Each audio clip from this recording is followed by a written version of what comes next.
बर्हायिते ते नयने नराणां लिंगानि विष्णोर्न निरीक्षतो ये पादौ नृणां तौ द्रुमजन्म भाजौ क्षेत्राणि नानुव्रजतो हरेर्यौ। जो ये जो नयन है ना, इनकी महत्ता कब है?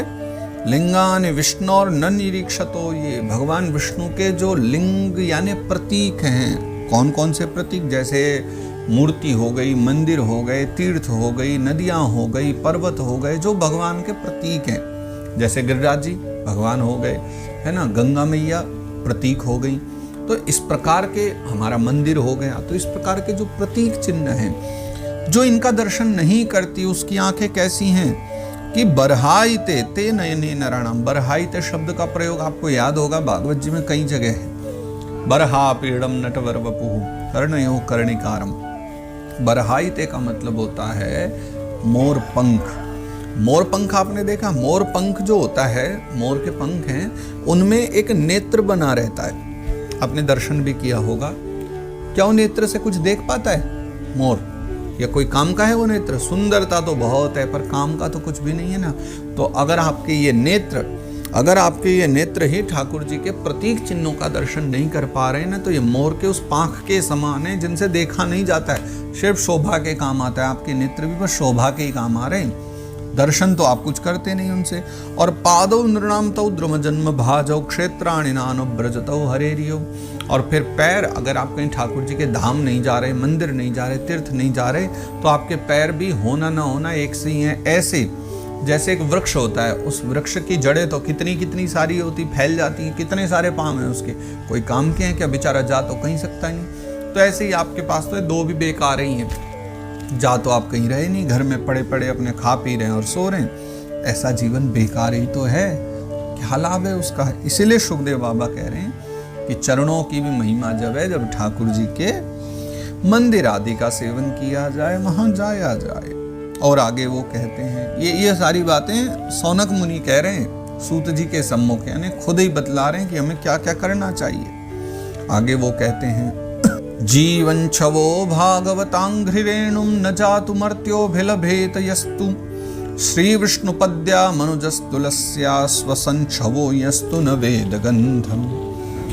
सबसे पहले कहते हैं जीवत छवो भागवतांघ्रिरेणुम। भागवत शब्द यहाँ प्रयोग हुआ है वही संतों के लिए जो भगवान के आश्रित हैं, भगवत संगी हैं। तो जिस मनुष्य ने संतों की चरण धूली, भागवत जनों की चरण धूली सर पर नहीं चढ़ाई, तो न जातु मर्त्यो विलभेत यस्तु, फिर उसका जीवन प्राप्त करने का कोई औचित्य ही नहीं है, कोई लाभ ही नहीं है।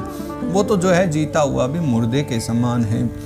और श्री विष्णु पद्या मनुजस्तुलस्या, श्री विष्णु पद्या, भगवान विष्णु के चरणों में चढ़ी हुई मनुज यानी मनुष्य ने, तुलसी यानी तुलसी माता को सुगंध लेकर के, स्वसन छवो यानी जिसने उसकी सुगंध नहीं ली तुलसी माता की, और यस्तु न वेद गंधम, मां तुलसी की गंध को ग्रहण ही नहीं किया, उसकी सराहना नहीं की कि ये ठाकुर जी के चरणों में चढ़ी कितनी अद्भुत तुलसी की गंध है। वह श्वास लेता हुआ भी स्वसन छवो, वो किसके समान है? श्वास लेता हुआ भी, श्वसन श्वास ले रहा है लेकिन फिर भी शवो, शव के समान है। वो श्वास लेता हुआ भी शव के समान है। यस्तु न वेद गंधम, जिसने तुलसी की गंध को नहीं लिया, जिसने ठाकुर जी के चरणों में चढ़ी हुई तुलसी का सेवन नहीं किया, वो तो शव के समान माना गया है। और सूत बाबा आगे सुनिए, फिर और कह रहे हैं, 2 श्लोकों में भी और भी बात कर रहे हैं शौनक बाबा। तदस्मशारं हृदयं बतेदं यद्गृह्यमाणे हरिनामधेयैः न विक्रियेताथ यदा विकारो नेत्रे जलं गात्ररुहेषु हर्षा।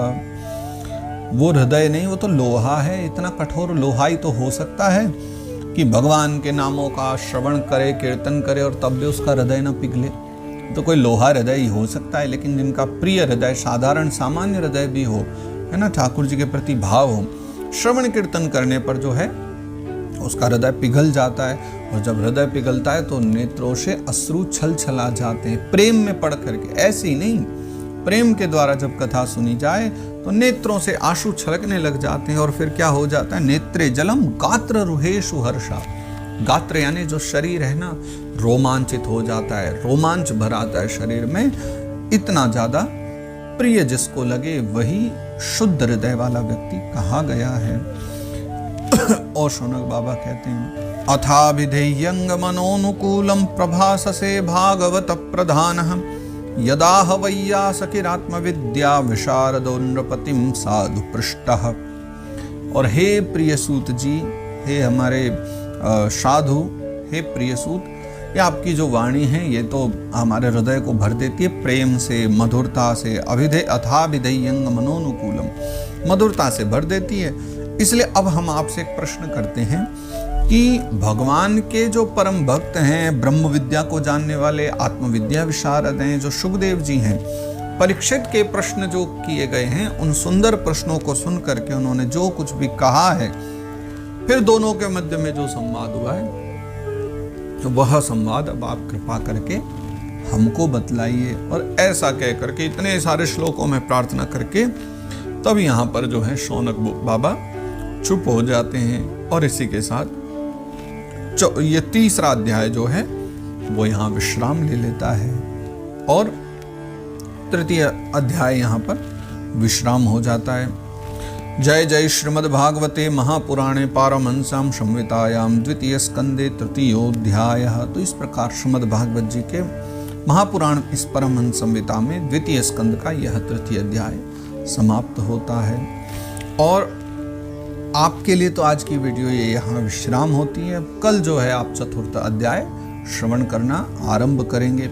लेकिन आज का अभी ये सत्र हम विश्राम नहीं कर रहे हैं, क्योंकि आप भले इसको कल सुनोगे, लेकिन आज हम भी बैठे हैं, समय भी है और आगे कुछ दिनों तक व्यस्तता भी है, तो आगे की चर्चा भी हम करेंगे अभी, और आप कल प्रातः काल इसको श्रवण कर पाएंगे। तो फिर अब आगे चौथे अध्याय में सृष्टि विषयक जो प्रश्न होंगे उनकी चर्चा होगी।